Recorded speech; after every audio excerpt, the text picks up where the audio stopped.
হতে পারে আজ আপনি অনেক সমস্যার মধ্যে আছেন। হতে পারে আজ আপনি অনেক কষ্টের মধ্যে আছেন। হতে পারে আপনি অনেক দুঃখিত হয়ে আছেন। হতে পারে আজ আপনার মনটা ভেঙে গেছে। আপনি একটি বিদ্যালয়ে চাকরি করতে চাইছেন, কিন্তু আপনি পারছেন না। আপনি হয়তো কোনো কোম্পানিতে জব করতে চাইছেন, তাও অসফল হচ্ছেন। আপনি কোনো ব্যবসা করতে চাইছেন, সেটাও আপনি করতে পারছেন না। সব কিছুতেই আপনি অসফল হচ্ছেন। নিজের প্রতি বিশ্বাস হারিয়ে ফেলছেন। মনে হচ্ছে আমার দ্বারা আর কিছুই সম্ভব নয়, আমি একজন ফেলিওর। মনে করছেন আমি তো পুরো শেষ হয়ে যাচ্ছে। আপনার জীবনে যদি এই সমস্যাগুলো এসে থাকে, তাহলে ওই সময় আপনি নিজেকে দুটো প্রশ্ন করবেন। আপনার জীবনে যে সমস্যাগুলো এসেছে, সেগুলো কি আপনাকে ধ্বংস করার জন্য এসেছে, নাকি ওই সমস্যাগুলো আপনার জীবনের জন্য একটা বড় সুযোগ, যাতে আপনি নিজেকে আরো বেটার করে তৈরি করতে পারেন। হতে পারে আপনার জন্য একটি সংকেত, যাতে আপনি যদি একবার সমস্যাটাকে পার করতে পারেন, তাহলে আপনার জীবনটা সম্পূর্ণরূপে বদলে যাবে। কিন্তু কিভাবে জীবনে বদল আনবেন আপনি?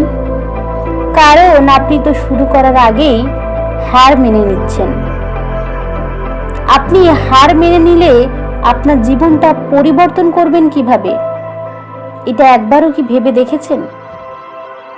একটা কথা সবসময় মনে রাখবেন, যার জীবনে কোনো সমস্যা আসে না, সে কোনোদিনও সাফল্যের শিখরে পৌঁছাতে পারে না। সমস্যা ছাড়া কখনো জীবন চলে না। আমাদের জীবনে যেমন সমস্যা আসবে, তেমনি সেই সমস্যাটাকে ওভারকাম করতে হবে আমাদেরকেই। সমস্যা এসেছে বলে হাল ছেড়ে দেওয়া কোনো সমস্যার সমাধান হতে পারে না। আপনার চারপাশে এমন অনেক মানুষ আপনি দেখতে পাবেন, যাদের জীবনে কখনো সমস্যাই আসেনি। আর যদি ওদের জীবনে কোনো সমস্যা আসে, তাহলে তারা ওই সমস্যার মোকাবিলা করে না। এই কারণেই তাদের জীবনে তো কোনো গ্রোথ হচ্ছে না।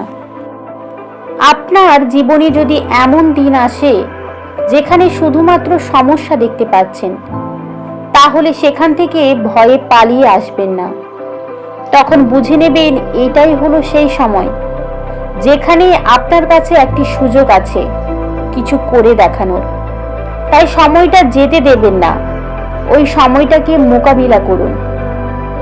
একটি ছোট্ট পিঁপড়ে যখন খাওয়ার মুখে নিয়ে দেওয়ালের ওপর উঠে, সেখান থেকে সে বারবার পড়ে যায়, কিন্তু সে হাল ছাড়ে না। সে বারবার চেষ্টা করে যায়। শেষ পর্যন্ত সে দেওয়ালে উঠতে সক্ষম হয়, কারণ সে চেষ্টা করে। আর যে চেষ্টা করে সে কখনো বিফলে যায় না। এই কথাগুলো কেউ এমনি বলেনি, কারণ যে লিখেছে সে জানে, মানুষ হোক বা প্রাণী, যদি সে বারবার পড়ে যাওয়ার পরেও পুনরায় উঠে দাঁড়ানোর ক্ষমতা রাখে, যদি সে বারবার হেরে যাওয়ার পরেও পুনরায় লড়াই করার ক্ষমতা রাখে, যদি অসফল হয়ে যাওয়ার পরেও সফল হওয়ার জন্য চেষ্টা করে, তাহলে একদিন এরা অবশ্যই সফল হবে।